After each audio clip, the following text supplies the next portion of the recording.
Imagine que você está exausto. Sua agenda está cheia.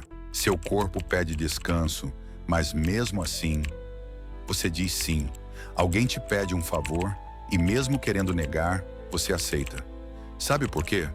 Porque lá no fundo, dizer não faz você se sentir culpado. Como se você estivesse decepcionando alguém. Como se você tivesse a obrigação de agradar. Esse é o peso invisível que muitas pessoas carregam.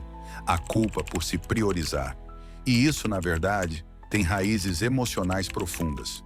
Esse vídeo vai revelar por que sentimos culpa ao impor limites e como esse padrão nasce ainda na infância. Prepare-se para entender a origem emocional do medo de desagradar. Segundo a psicoterapeuta norte-americana Harriet Lerner, autora de A Dança da Raiva, muitas pessoas têm medo de desagradar porque foram ensinadas desde pequenas que amor e aceitação vêm da obediência. Desde cedo, aprendemos que sermos bons filhos, bons alunos ou bons amigos envolve agradar os outros, mesmo que isso signifique nos silenciar. Essa ideia se cristaliza. Quem diz não é egoísta. E com isso, crescemos acreditando que negar pedidos é algo ruim. Mas não é. Colocar limites é um ato de autocuidado.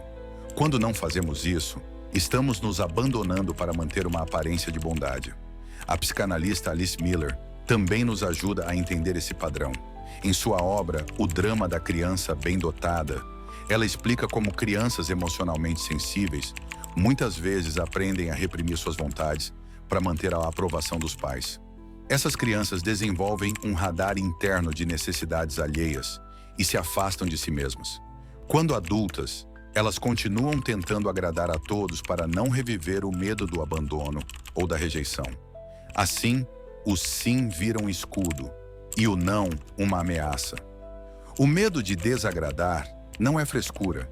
É uma defesa emocional construída em anos de adaptação silenciosa. Mas de onde vem essa culpa que sentimos ao dizer não?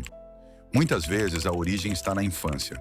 Crescemos ouvindo frases como "não seja egoísta", "obedeça" ou "você me magoa quando age assim". Essas mensagens criam uma programação emocional que associa o ato de recusar algo com ser uma má pessoa. O problema é que, ao internalizar isso, você começa a achar que colocar limites é igual a rejeitar o outro. E aí entra um mecanismo muito perigoso, o medo de ser abandonado. Isso mesmo. Em muitas pessoas, o sim constante é uma tentativa inconsciente de evitar o abandono. Porque em algum momento da vida, essa pessoa aprendeu que ser aceita depende de agradar. É como se ela dissesse: se eu disser não, essa pessoa vai se afastar, e eu não vou suportar a solidão. Mas viver assim é abrir mão de si mesmo, e ninguém aguenta isso por muito tempo. Quando você diz sim, querendo dizer não, seu corpo sente. É isso mesmo, o corpo sente. A psicóloga Gabor Maté explica que a repressão das emoções em nome da aceitação social pode levar a sintomas físicos. Ansiedade, dores no estômago, fadiga crônica. Tudo isso pode ser sinal de que você está traindo a si mesmo. A culpa não deveria surgir ao se proteger, mas ao se abandonar. E aqui entra um ponto fundamental. É preciso ressignificar o não como um ato de amor próprio. Dizer não é um grito de respeito consigo. E isso não é egoísmo, é autocuidado. Porque quando você se respeita, você ensina os outros a fazer o mesmo. A dificuldade de dizer não é, muitas vezes, uma dificuldade de se colocar como prioridade. Mas quem não se coloca como prioridade vira a última opção na vida dos outros.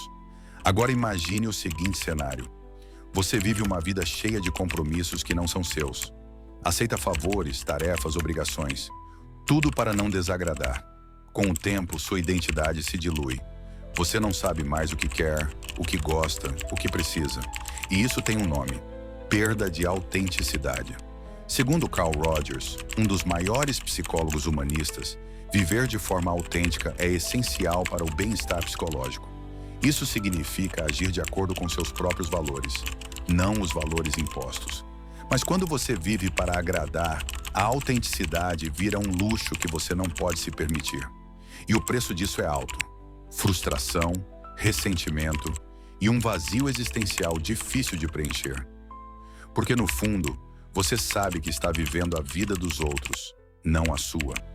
Um dos passos mais poderosos para quebrar esse ciclo é aprender a tolerar o desconforto. Dizer não vai gerar tensão, sim. Algumas pessoas vão se irritar, outras vão te criticar e algumas talvez até se afastem. Mas a pergunta é: você quer ser aceito por quem só fica ao seu lado quando você diz sim para tudo? Ou quer atrair pessoas que te respeitam mesmo quando você se posiciona? A maturidade emocional está em sustentar o próprio limite sem ceder ao medo da rejeição. Agora pense, quantas vezes você já disse sim e depois se arrependeu? Essa sensação é comum em pessoas que carregam o que os psicólogos chamam de culpa neurótica. Uma culpa que não corresponde a um erro real, mas a um sistema de crenças distorcido. O psicólogo Carl Rogers dizia que muitos dos nossos conflitos internos vêm da tentativa de viver de acordo com as expectativas dos outros. Quando vivemos para agradar, deixamos de nos ouvir. E isso cobra um preço. Você começa a se sentir esgotado, sem identidade, vivendo a vida no piloto automático. Mas há uma saída, e ela começa com um passo difícil, porém libertador: aprender a dizer não. Isso não significa ser rude, mas reconhecer seus próprios limites. Dizer não é dizer sim para si mesmo. É um ato de coragem e de amor próprio. É entender que agradar a todos é impossível e, pior, pode custar a sua saúde emocional. A psicóloga Brené Brown fala sobre a importância de viver com autenticidade.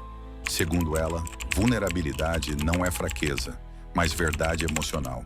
E dizer não é um ato de vulnerabilidade que mostra que você se respeita o suficiente para se proteger.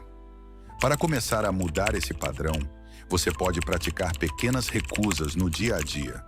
Comece por coisas simples: recusar um convite quando estiver cansado, não responder imediatamente uma mensagem que pode esperar, ou simplesmente priorizar um tempo só seu.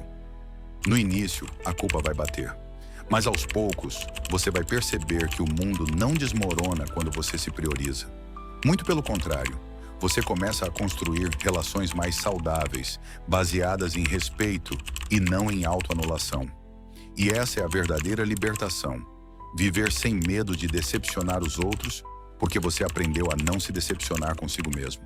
Se esse vídeo te tocou de alguma forma, compartilhe com alguém que também precisa ouvir isso.